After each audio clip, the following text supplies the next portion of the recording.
بسم الله الرحمن الرحیم. السلام علیکم ورحمۃ اللہ وبرکاتہ. جی الحمدللہ ثم الحمدللہ. ہمارے اور آپ کی تفسیر کا جو سبق ہے اس میں حضرت ابراہیم خلیل اللہ علیہ السلام کی امامت، حضرت ابراہیم خلیل اللہ علیہ السلام نے رزق کے ساتھ ایمان والوں کی تخصیص کیوں فرمائی؟ سوال ہے. وجہ اس کی یہ ہے جو اوپر جو سوال گزر چکا تھا، وَرْزُقْ أَهْلَهُ مِنَ الثَّمَرَاتِ، اور رزق دے اس کے باشندوں کو من الثمرات پھلوں سے. لیکن کن کو؟ من آمن منہم، جو کوئی ان میں سے ایمان لائے باللہ والیوم الآخر، اللہ تعالیٰ جل جلالہ اور آخرت کے دن پر. یہ جو ایمان، تو اس کی ایمان والوں کی تخصیص کیوں فرمایا حضرت ابراہیم علیہ السلام مبارک نے رزق کے ساتھ؟ سمجھو وجہ اس کی یہ ہے کہ گزشتہ درس میں یہ بات بیان ہو چکا تھا کہ اللہ تعالیٰ جل جلالہ نے فرمایا انی جاعلک للناس اماما، بے شک میں تجھے لوگوں کا امام اور پیشوا بنانے والا ہوں. حضرت ابراہیم علیہ السلام نے سوال کیا کہ اور میرے اولاد میں سے پیشوا بنانا. اللہ تعالیٰ جل جلالہ شریف نے فرمایا تھا لا ینال عہد الظالمین، کہ امامت کا عہدہ ظالموں کو نہیں پہنچتا. جب حضرت ابراہیم خلیل اللہ علیہ السلام کے خیال میں یہ بات آئی کہ جس طرح امامت کا عہدہ ظالموں کو نہیں مل سکتا، ہو سکتا ہے رزق بھی ظالموں کو نہ ملے، اس لیے ایمان کی تخصیص آئی. وجہ آپ لوگوں کو سمجھ میں آ گیا؟ الحمدللہ. مگر اللہ تعالیٰ جل جلالہ نے فرمایا کہ رزق کا معاملہ جدا ہی ہے. قال اعوذ باللہ من الشیطان الرجیم. قال ومن کفر، فرمایا اللہ تعالیٰ جل جلالہ نے اور جس نے کفر کیا اس کو بھی رزق دوں گا. بلکہ رزق مسلمانوں کی نسبت زیادہ مل سکتا ہے. فَأُمَتِّعُهُ قَلِيلًا، مسکین اس کو بھی فائدہ پہنچاؤں گا تھوڑا سا، یعنی چند دن، کیونکہ وہ دنیا میں کتنی دیر زندہ رہے گا، آخر مرنا ہے. تو دنیا میں جتنا بھی فائدہ مل جائے قلیل ہے. دنیا کی زندگی کے بارے میں حضرت روح نبی اللہ علیہ السلام کا فرمان مبارک، حضرت روح نبی اللہ علیہ السلام کی عمر مبارک بقول حضرت ابن عباس رضی اللہ تعالیٰ عنہما وعنہم اجمعین مبارک کے 1400 سال تھا. کتنے؟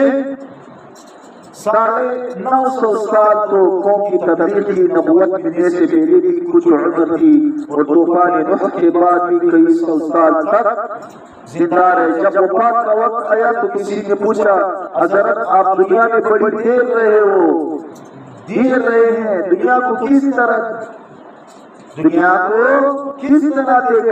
حضرت نوح علیہ السلام مبارک نے فرمایا کہ اس طرح سمجھو کہ ایک مکان ہے جس کے 2 دروازے ہیں، ایک سے داخل ہوا ہوں اور دوسرے سے نکل آیا ہوں.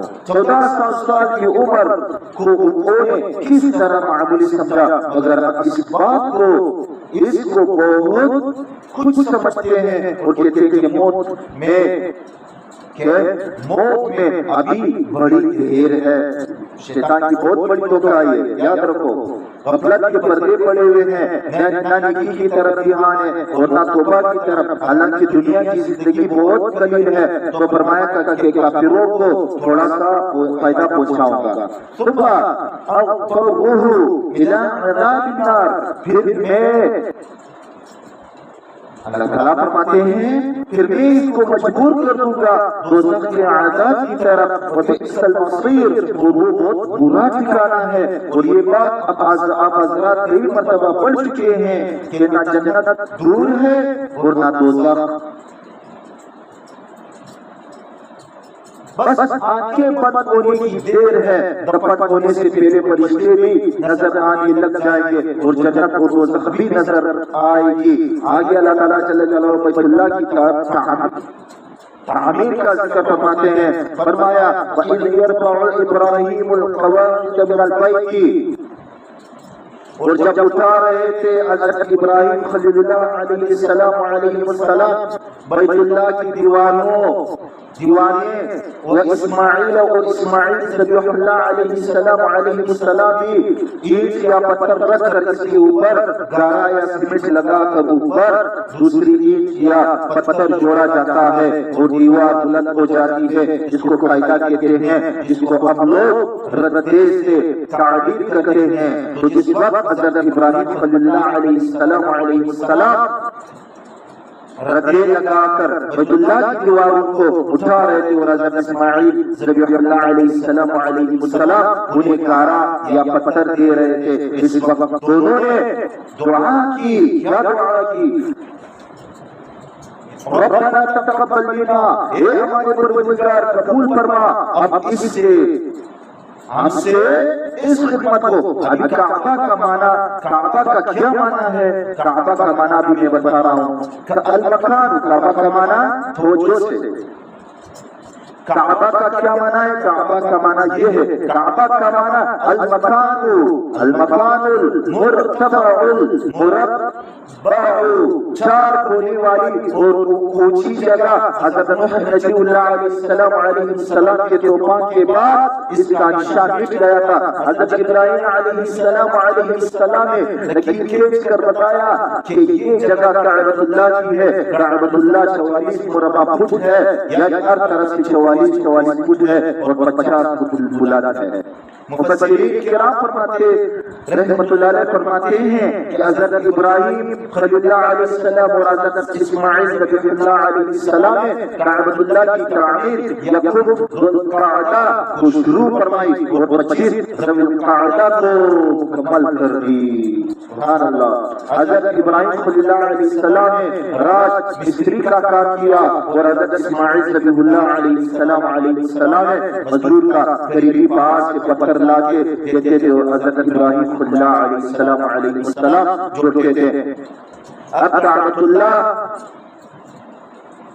حجر اور حبیب کی طرف سے 11 فٹ باہر نکال دیا گیا ہے، لہذا اس طرح سے 33 فٹ باقی رہا گیا ہے۔ اس کی وجہ یہ ہوئی کہ حضرت صلی اللہ علیہ وسلم خاتم النبیین کی اعلان نبوت سے 5 سال پہلے، اعلان نبوت سے 5 سال پہلے کی بات ہے، جب نبی کریم صلی اللہ علیہ وسلم خاتم النبیین مبارک کی عمر مبارک 35 کتنے سال؟